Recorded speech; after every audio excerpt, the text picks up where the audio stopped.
Come here. So the judge said, don't get any more camping tickets. Nope. He said, because the ranger goes up to trying to give him a ticket, no more. To tell him, no, give him no more tickets. Okay, you know that paper they give you from the shelters? Yeah. He went to the court and they told him no more. And the guy told the judge, you know what? These guys give these tickets to the homeless. It's just waste of time. It's no good because you're taking the tax money away from the people. I hope this program inspires you to chase after your dream too. When I wake up in the morning, I am in my tent. Sometimes I wonder where I am because I've slept in so many different spots that I'm disoriented at times. Once I come to and remember where I crashed the night before, I pack up my stuff. I'm afraid that I will get a camping ticket even though I don't have anywhere else to go. See, I get a ticket here, let's say I go to Seattle, Washington, and everything, you know what I mean? Mm-hmm. I got this ticket, and I never come back for years and years and years. Who pays for the ticket? The state. Yeah. Right? Okay, that's not right. Why you want to give a ticket to the homeless for? They're not doing nothing wrong. They just want to find a spot for to sleep. I've traveled all over the place, all around the United States, and I feel fit to use my buggy the way I sit and feel how it feels comfortable with me. I built it from scratch. Everything's mostly handmade on it in proportion to what I needed to work for me as. When I found it, it was just a frame laying on the side of the ground. When I first came back to Santa Cruz 3 years ago, I have some really bad bang-up marks on it and everything else, but I had to get it registered, my name and everything else, because a ranger wanted me to do that, so I wouldn't get a $300 ticket for riding through his park. But I camouflaged it down so I hide it easier in the bush. I feel like I'm constantly on the run, looking over my shoulder because there's nowhere to fit in to my society. The shelter's full. I get asthma there when I try to sleep there. It's unsanitary and it's full of aggression and danger. It's constant fight or flight at the shelter. All of my units here have camouflage on it. I have tarps that camouflage over everything. The flags pop off, you know, so I can get into the bushes quicker and hide better. Now, on my buggy here, I got my ground tarp when I just want to lay down and roll out my roll. You know, odds and ends inside the pockets, you know, extra derailleur. I got extra parts for my bike, brakes, stuff like that. I have a TV with some parts in here, nuts and bolts, and a battery and stuff like that. I have a TV mounted on my handlebars with AM/FM radio. I listen to Coast to Coast every night. I'm a big fan. After I come to my senses in the morning, I have a smoke, even though I have asthma. Then it's off to get some coffee or some alcohol, depending on if I'm on a drinking binge or not. I use my money on alcohol binges and motel rooms. I never seem to get enough money all at once to pay for an apartment. My bedroll and the back end of the rack here that's been smashed, I got hit up in San Francisco by one of their UCF buses, you know, shuttle buses for the students. Never did get the settlement out of that. But this trailer here I built from scratch. It was nothing but a frame laying on the side of a road. And I picked it up and I put new arms on it and I fixed the arms up and that. And it's been hanging with me for about 3 years and it's did almost, I'd say about close to 5,000 miles. Homeless repertoire. Continuing my journey to Canada, the homeless life of disposition is not all there is. The most supposedly the worst is abroad. Forwarding myself and saying so much more than what is said. Time with the homeless has all in all given me peace within. Their caring and all abroad are weary of their disposition. For the most part, the homeless are safe from any hostile misconduct. They require very little maintenance and very little astoundment. The light at the end does not shine for most, and the dew on the ground does not laden. The subsequent order of distance. There's quite a difference between having a home and being housed. I lost my home when I lost my wife and family I've had apartments and rented rooms after that, but they haven't really been a home, been a house. Is conforming. The direct relationship between the father and son are all required to stay. The most of everything is the mirror on the ceiling saying so long. For the most part, we take all for granted, and for the best requirement, we stay focused on our self-esteem. Look around and see all there is, and that is, like me, I'm clean. Problems in the homeless community are entitlement. That means there is no one to take their place in society. I'm introducing Bill Soder, a resident of Santa Cruz, talking about his bike and how it's rigged. There he goes. Hi, this is my bike. It's a 26-inch mountain bike.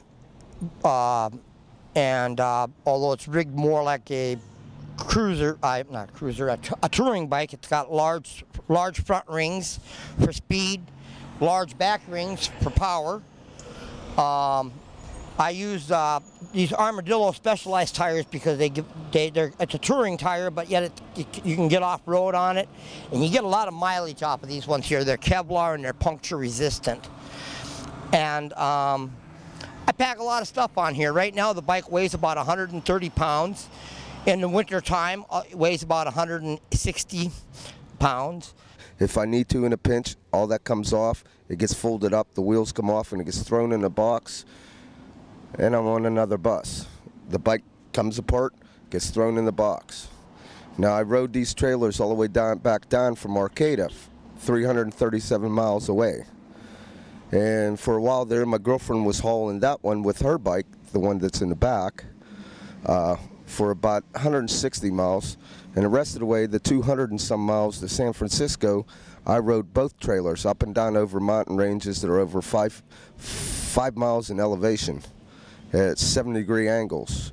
And I had to really pull this thing. Every once in a while I have a good spell when I'm inspired to live my dream and make my vision a reality. But then I always seem to fall back into alcoholism and depression. I can't really say what is causing what. Is the alcoholism causing the depression, or is the depression causing the alcoholism? The food requirement is so small, and the self-problem does prohibit the man from taking his own life. Most of all, we share all we have, and we distance ourselves from one another. The characteristics of one man are so close to being rare. A look-alike contest does take place, and an abundance of glory does begin. This is the bedroll. This is a backpack full of items that I need to get at regularly. This bucket here is for food. The bucket on the other side is tools and spare parts.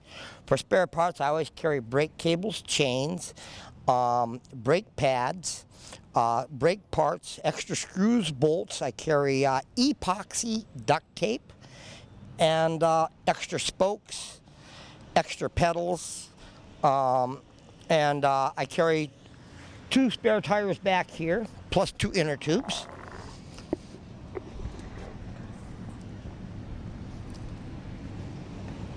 And then up here in the front, I have this year bag is a bag of stuff that I get at quite a bit, books and maps on the very front of it, and toiletries and goodies in the front, on the inside pockets. I also carry this year bag of tools, which is all the smaller tools you need to fix a bicycle, take the bicycle completely apart, including the tools for removing the cassettes and the bottom bracket, so I can get the whole bike and for tuning the true on the rims. My flags that I'm proud of, I'm a Marine.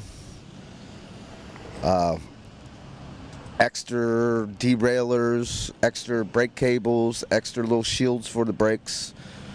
Anything that I think that I really need to make it to where I'm going. I think they're both feeding off of each other. Living in a coastal town has put me in touch with how the tides affect my moods. When the tides are still, my depression breaks, the alcohol consumption decreases, and I work towards fulfilling my vision. I buy my lunch and I pay for my own night's board when I have the money. I go to soup kitchens and I sleep in my tent and my sleeping bag when my money runs out. And I carry an air pump and a flashlight here and a tarp. And then I have my bags up front here for my clothing. And then in the back here for the tarps, I have tent poles. And the bike is completely self-sufficient. I can go any place and last for 3 days without a problem when I got full food and water. For you know who we are, and you see how we live, and we say what we want, and we do as we please. We celebrate 420 every day, and flowers still bloom in January. All the young fine girls at school let sing scantily clad as summer begins. We got tweakers, junkies, and crooked cops. They'll check you to 15 if you get caught with pot. Is your car backs up?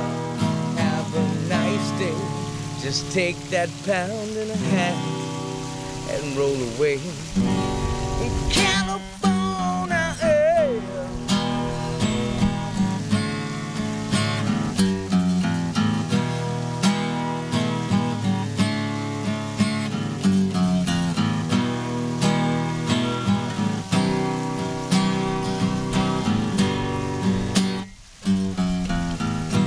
LA woman drink all my wine. I was California dreaming they can all be California girls. That Mendocino bud just blows my mind. It's sticky and sweet and very kind. In California, in California,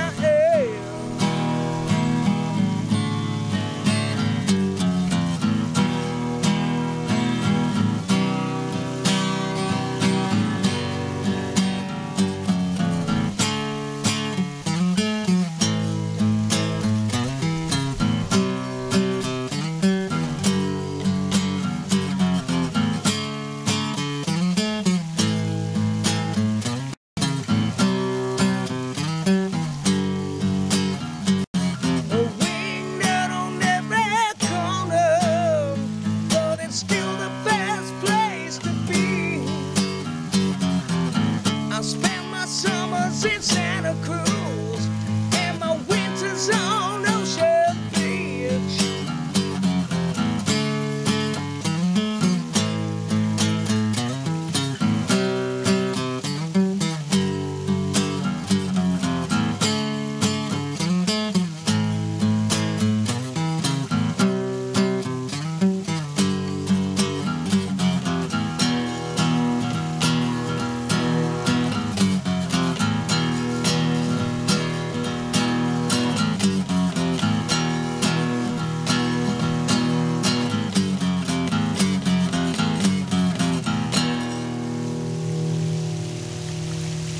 We celebrate 420 every day.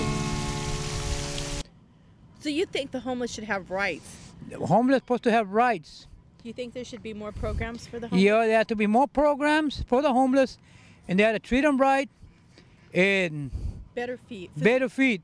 Say, Mr. Bush got enough money to go make a war over there. Why not let the homeless stay free? You know, you don't want to make don't want to make no more housing for the homeless. Let them stay in the jungle then.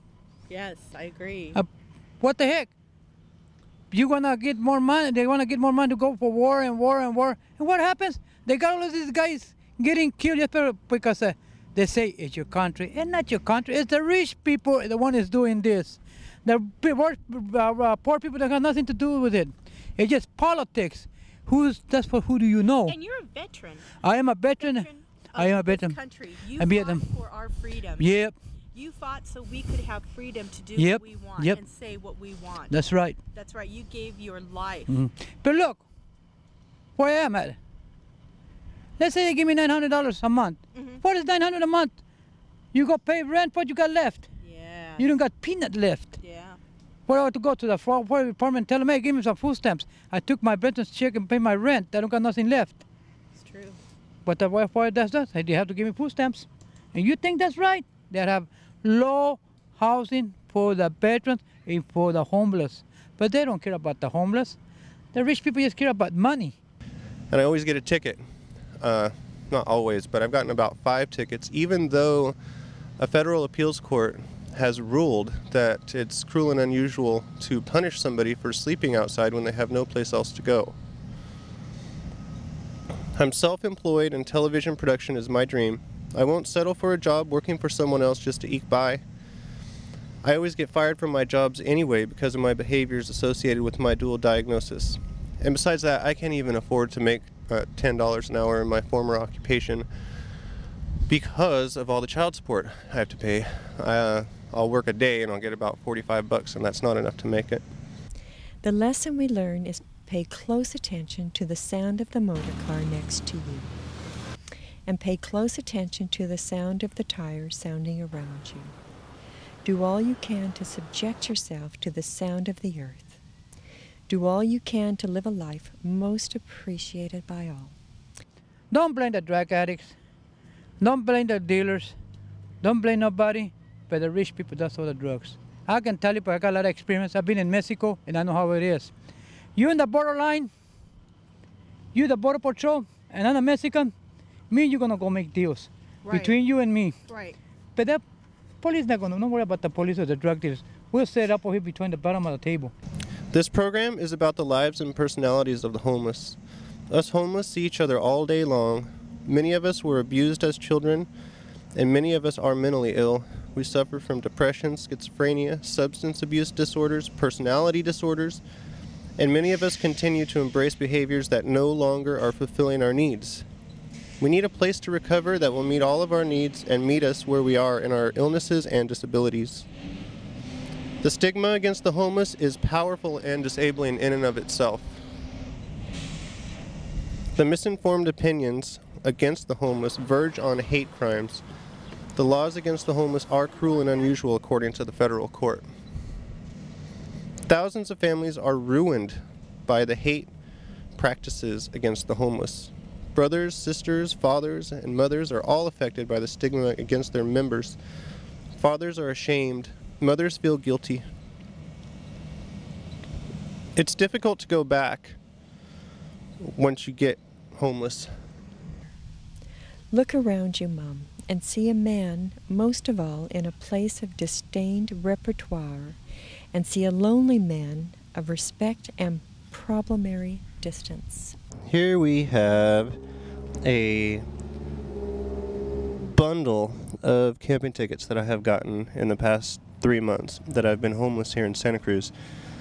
None of them would hold up in court because the federal appeals court has already ruled that it's cruel and unusual punishment to punish people for sleeping outside in a public place when there's no place for them to go.